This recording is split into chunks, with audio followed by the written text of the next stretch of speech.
Hello students, welcome to शिक्षा Sindhu, N ocean of knowledge. ज्ञान के इस महासागर में आपका बहुत बहुत स्वागत है। स्टूडेंट्स, आज फिर से हम एक इंटरेस्टिंग टॉपिक लेकर आपके सामने आए हैं। आज का हमारा टॉपिक उन स्टूडेंट्स के लिए है जो प्रोग्रामिंग सीख रहे हैं, C++ की प्रोग्रामिंग के अंदर एक बहुत इम्पॉर्टेंट कंसेप्ट है, that is classes and objects. तो आज हम लोग डिस्कस करेंगे क्लासेस क्या होती हैं, ऑब्जेक्ट्स कैसे बनाए जाते हैं, ऑब्जेक्ट्स क्या होते हैं, क्लासेस बनाई कैसे जाती हैं, कैसे डिक्लेयर की जाती हैं और कैसे उनके मेंबर्स को डिफ़ाइन किया जाता है और कैसे यूज़ किया जाता है। तो ये सारी चीज़ें आज के वीडियो में हम सीखेंगे। तो चलिए शुरू करते हैं। सबसे पहला जो सवाल है वो है व्हाट इज़ क्लास। क्लास क्या है? तो जैसा कि आप जानते हैं, C++ एक ऑब्जेक्ट ओरिएंटेड प्रोग्रामिंग है और C और C++ में एक मेजर डिफरेंस यही है कि C एक प्रोसीजरल लैंग्वेज है और C++ object oriented programming approach को फॉलो करता है।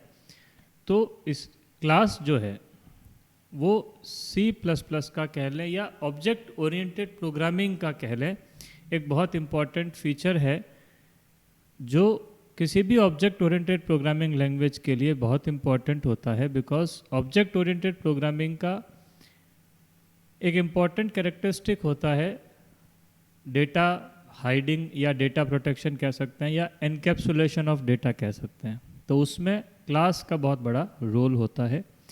अगर यहाँ हम समझें C++ के हिसाब से, तो आपने स्ट्रक्चर पढ़ा होगा C में।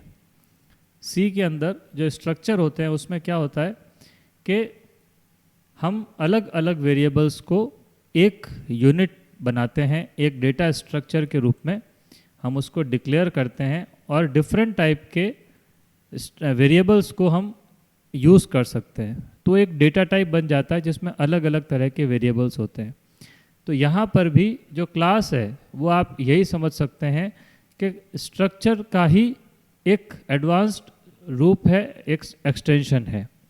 तो हमने डेफिनेशन में भी लिखी है, a class is a user defined data type where we can bind different type of variables and functions together in a single unit. तो यहाँ पे हम एक नाम देकर एक ऐसी डेटा टाइप बना सकते हैं, यूजर डिफाइंड डेटा टाइप बना सकते हैं जो फंक्शंस और वेरिएबल्स दोनों को कैरी करती हैं। उसमें हम वेरिएबल भी डिफरेंट टाइप के वेरिएबल्स डिक्लेयर कर सकते हैं और फंक्शंस को भी डिक्लेयर और डिफाइन कर सकते हैं और इसको यूज़ कर सकते हैं। तो जो भी वेरिएबल्स हम data structure, class data structure को यूज़ करके जो वेरिएबल्स बनाते हैं उनको ऑब्जेक्ट्स कहते हैं। तो क्लास क्या है? एक यूज़र डिफाइंड डेटा टाइप जिसमें हम वेरिएबल्स और फंक्शंस दोनों को ही डिक्लेयर कर सकते हैं, डिफाइन कर सकते हैं और उनको एक नाम से यूज़ कर सकते हैं। वेरिएबल्स जो हम बनाते हैं क्लास के अंदर उनको डेटा मेंबर्स कहा जाता है और जो फंक्शंस बनाते हैं हम उस क्लास के उनको मेंबर फंक्शंस कहा जाता है। क्लियर? आगे चलते हैं, देखते हैं कि क्लास को कैसे डिक्लेयर किया जाए, यानी कि उसका फॉर्मेट क्या है, उसका सिंटैक्स क्या है। तो क्लास को डिक्लेयर करने के लिए हम सबसे पहले लिखते हैं कीवर्ड क्लास, उसके बाद हम क्लास का नाम देंगे, उसके बाद हम ब्रेस ओपन करेंगे और उसके बाद में हम कीवर्ड लिखेंगे प्राइवेट और फिर प्राइवेट मेंबर्स को डिक्लेयर करेंगे।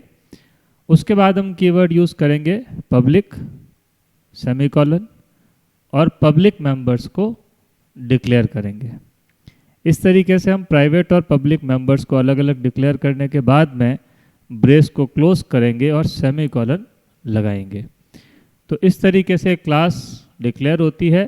पहले सबसे पहले क्लास कीवर्ड, उसके बाद क्लास का नाम, उसके बाद ब्रेसेस ओपन प्राइवेट कीवर्ड, फिर मेंबर्स डिक्लेयर करना, फिर पब्लिक कीवर्ड और फिर मेंबर्स को डिक्लेयर करना, लास्ट में ब्रेसेस क्लोज करके सेमीकोलन। इधर सेमीकोलन जो है ये क्लास की दिखाता है टर्मिनेशन को, यानी क्लास यहाँ पर ख़त्म होती है।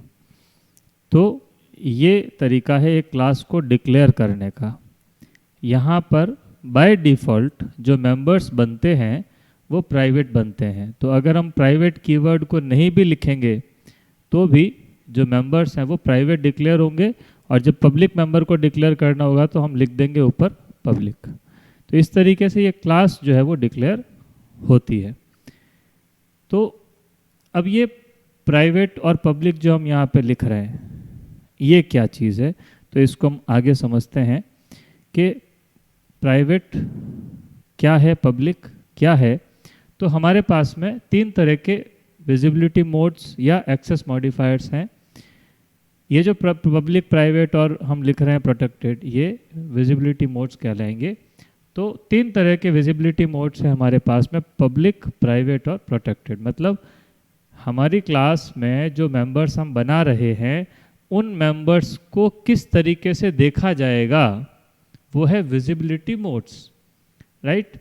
तो 3 तरीके के विजिबिलिटी मोड्स है यहाँ पर। अब तीनों में क्या डिफरेंस है वो हम देखते हैं। पब्लिक जो मेंबर्स हैं उनको क्लास के अंदर से, यानी क्लास का हर एक मेंबर उसको एक्सेस कर सकता है। आउटसाइड द क्लास, यानी क्लास के ऑब्जेक्ट्स बनाकर हम उनको एक्सेस कर सकते हैं क्लास के बाहर भी।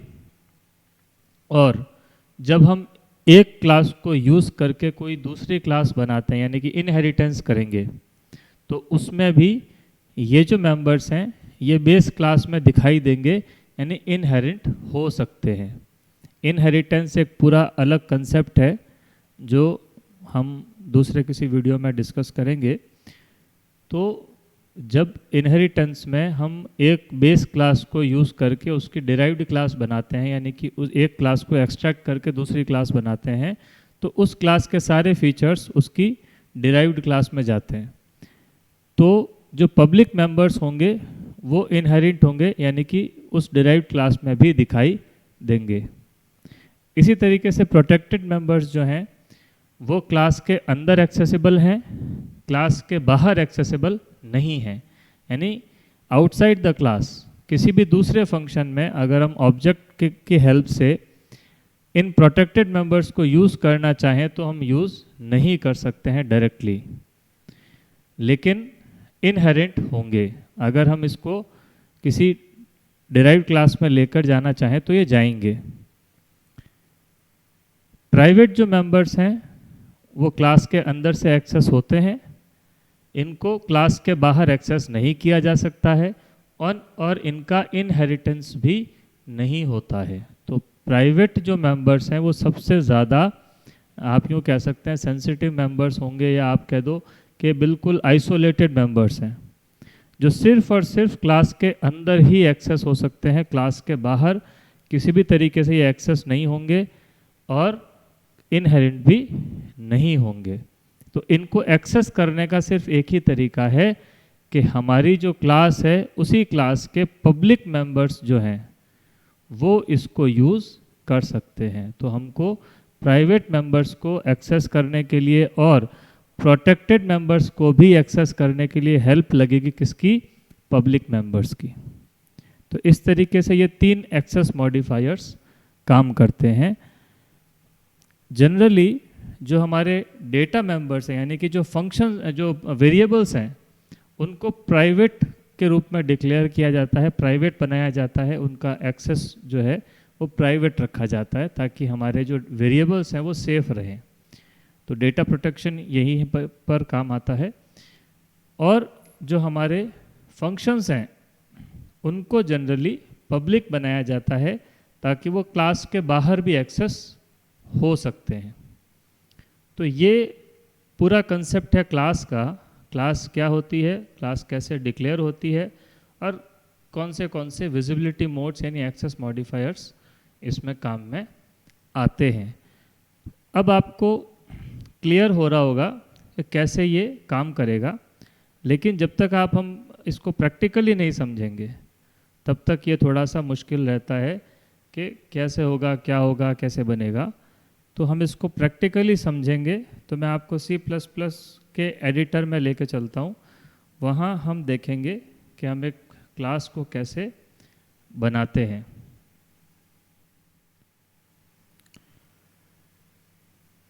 तो हम आ गए हैं C++ के एडिटर में। ये बेसिक जो डॉस बेस्ड एडिटर है वही एडिटर मैं यूज़ कर रहा हूँ यहाँ पे। कुछ लोग विंडो बेस्ड एडिटर यूज़ करते हैं, जो हम प्रोग्रामिंग सेम है, तरीका सेम है, सब कुछ सेम, बस वहाँ पे इंटरफेस का डिफरेंस है। तो मैं बेसिक जो एडिटर है उसी पे मैं समझा रहा हूँ, ताकि ज़्यादा जो स्टूडेंट्स हैं वो इसको समझ पाएँ और इजी होता है ये। तो एक C++ का प्रोग्राम हम लोग यहाँ पे बनाते हैं।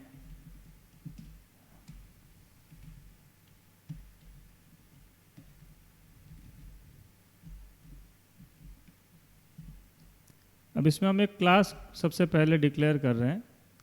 तो क्लास कीवर्ड लिखा, उसके बाद हमने क्लास का नाम दे दिया, जैसे हम रखते हैं स्टूडेंट, और ब्रेस ओपन किया। अब बाय डिफ़ॉल्ट क्योंकि प्राइवेट में बनते हैं मेंबर्स, तो हम प्राइवेट यहाँ पे नहीं भी लिखेंगे तो चलेगा। हमने एक वेरिएबल डिक्लेयर किया रोल नंबर के लिए RNO, और एक हमने एरे यहाँ पर हम बना देते हैं नेम के लिए। तो रोल नंबर और नेम, ये दो वेरिएबल्स जो हैं हम क्रिएट कर रहे हैं। एक एरे है और एक सिंपल सिंगल वेरिएबल है। तो प्राइवेट में हम ये दो ही रखेंगे। अब हम बना रहे हैं पब्लिक। तो यहाँ पर पब्लिक कीवर्ड लगा दिया, कॉलन लगा दिया। अब हम जो भी फंक्शंस बनाना चाहते हैं, जैसे हमने बना दिया गेट डेटा और पुट डेटा। अब ये हमने ऐसे क्यों बनाए? तो हमने बात की पहले भी कि जो प्राइवेट मेंबर्स हैं उनको क्लास के अंदर यूज़ किया जा सकता है, यानी कि क्लास के दूसरे मेंबर्स उसको यूज़ कर सकते हैं, लेकिन क्लास के बाहर उनको यूज़ नहीं किया जा सकता। तो अब जैसे हम जब मेन में स्टूडेंट टाइप का कोई ऑब्जेक्ट क्रिएट करेंगे, तो रोल नंबर को एक्सेस करना है, नेम को एक्सेस करना है। तो ये रोल नंबर और नेम जो हैं इस क्लास के बाहर भी यूज़ हो सकें, उसके लिए हमको करना क्या होगा? इन पब्लिक मेंबर्स की हेल्प लेनी होगी। तो हमने दो ऐसे फंक्शंस बनाए, गेट डेटा और पुट डेटा, जो क्या करेंगे, इन दोनों फंक्शंस, इन दोनों वेरिएबल्स के अंदर अपनी वैल्यूज़ जो हैं, इन वेरिएबल्स को वैल्यूज़ देंगे, और पुट डेटा क्या करेगा, इन वैल्यूज़ को प्रिंट करने का काम करेगा। अब अगर कोई कैलकुलेशन होती है, जैसे यहाँ पर मान लीजिए हम मार्क्स ले लेते हैं, कोई 3 सब्जेक्ट्स के मार्क्स मान लीजिए मैं यहाँ पे लेता हूँ, M1, M2, M3, मान लीजिए 3 मार्क्स मैंने लिए। और अब इन तीनों मार्क्स की कोई कैलकुलेशन करनी है, मान लीजिए इनका एवरेज निकालना है, या परसेंटेज निकालनी है, या टोटल निकालनी है, या ग्रेड निकालना है, वट एवर इट इज़। तो मैं यहाँ पर एक और फंक्शन क्रिएट करूँगा, इसको मैं नाम दे देता हूँ, मान लीजिए कैलकुलेट। कुछ भी नाम हम दे सकते हैं, तो हमने एक नाम दे दिया कैलकुलेट। तो ये जो कैलकुलेट फंक्शन है ये क्या करेगा, इन तीनों मार्क्स का कैलकुलेशन करेगा, जो भी कैलकुलेशन हमको करवानी है। तो इस तरीके से हमें जो भी काम करना होगा इन वेरिएबल्स के साथ में, उसके लिए हमें क्या बनाने होंगे, फंक्शंस बनाने होंगे पब्लिक सेक्शन में, जो पब्लिक और एक्सेस मॉडिफायर लगाकर हम यहाँ पर फंक्शंस क्रिएट करेंगे। पब्लिक क्यों बना रहे हैं? ताकि हम इनको क्लास के बाहर यूज़ कर सकें। तो इस तरीके से क्लास हमने डिक्लेयर की। क्लास डिक्लेयर होने के बाद यहाँ पर हम ब्रेस क्लोज करेंगे और सेमीकोलन लगा देंगे। तो ये सेमीकोलन क्या करता है, it marks the end of the class, है ना, क्लास यहाँ पर ख़त्म होती है ये बताता है।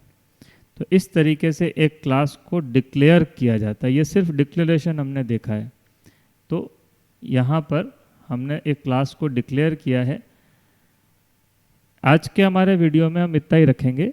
नेक्स्ट वीडियो में मैं आपको प्रैक्टिकली समझाऊंगा कि कैसे हम इसको आगे इसके मेंबर्स को डिफ़ाइन करेंगे और फिर डिफ़ाइन करने के बाद हम उसको मेन में यूज़ करेंगे।